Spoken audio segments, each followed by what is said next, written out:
अस्सलाम वालेकुम, मैं हूं आयशा रहमान और आप देख रहे हैं मेरा यूट्यूब चैनल द कैप्चर इन। पिछले दिनों मुख्तलिफ डेवलपमेंट सामने आई हैं। इसके साथ साथ मोटरवे पे एक और वाक़या पेश आया है। अब मोटरवे पे जो वाक़या पेश आया उससे पहले 2020 में ये ऐसा ही एक वाक़या पेश आया था, जिसकी वजह से लाहौर के रिंग रोड पे ये वाक़या पेश आया था कि रात के वक्त एक औरत ट्रैवल कर रही थी और वो बाहर मुल्क से आई थी लाहौर में। अब वो रात को जा रही होती है तो कुछ लोगों ने उसके साथ, उसके बच्चों के सामने उसके साथ ज़्यादती की थी। तब के बाद ही जब मोटरवे का वाक़या पेश आया था, उसके बाद से ही लोगों ने अपनी बहन बेटियों को जो बाहर काम के सिलसिले में जाती थी उनको खसूसन एक तो मना किया था, या जिनकी मजबूरी थी तो उनके घर वालों ने ख़ास उनको कहा था कि आपने रात के वक्त सफ़र नहीं करना।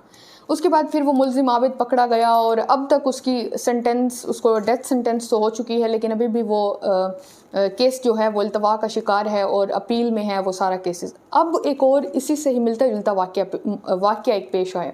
जब भी मोटरवे का नाम लिया जाता है तब ऐसे वाक़ये ही मंसूब किए जाते हैं मोटरवे से।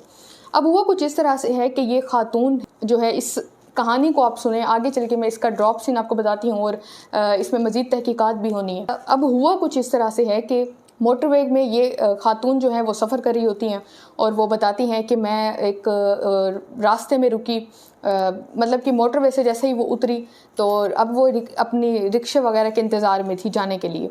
तो उसमें एक इंस्पेक्टर जो है मोटरवे का, वो उसके साथ 2-3 एहलकार थे, गाड़ी पे वो सवार थे और वो आए तो उन्होंने आके इस खातून से पूछा कि आप कहाँ जा रही हैं, और इस तरह से पूछगछ की।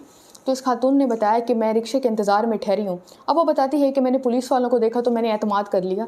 आप देखें कि मोटरवे पे वैसे भी वाक़ये तो पेश ऐसे आते हैं, लेकिन मोस्टली जो मोटरवे पुलिस है वो शहरियों की काफ़ी मदद करती है। जब भी शहरियों को कोई भी रास्ते में कोई मसला पेश आ जाए तो फ़ौरन जैसे ही 130 पे कॉल की जाए तो वो फ़ौरन मदद को पहुंचते हैं।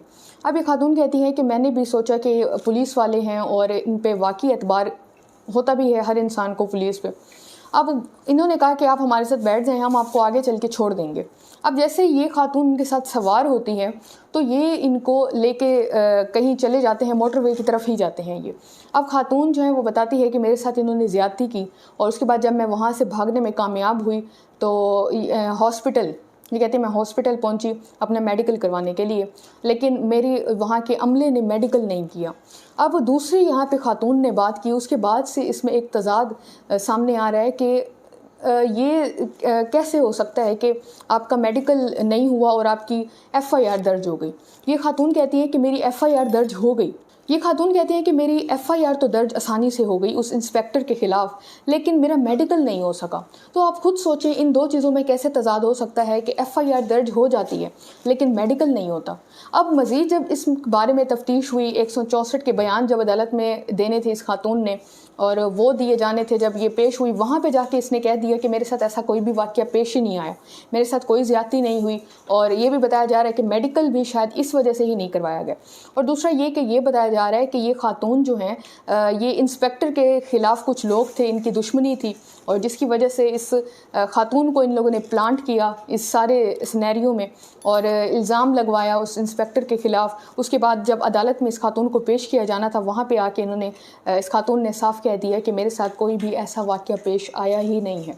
आप यहाँ से देखें कि जो एक झोल है इस सारी कहानी में वो यहीं से सामने आता है कि जब FIR दर्ज आसानी से हो गई उस इंस्पेक्टर के ख़िलाफ़ और मेडिकल नहीं होता। तो अब इस चीज़ की सारी एक तफ्तीश जारी है। मज़ीद इस तरह की अपडेट या इस केस से मुतल्लिक अपडेट्स जानने के लिए मेरे चैनल को लाज़मी सब्सक्राइब कर लें। अपना बहुत ज़्यादा ख्याल रखें। अल्लाह हाफ़िज़।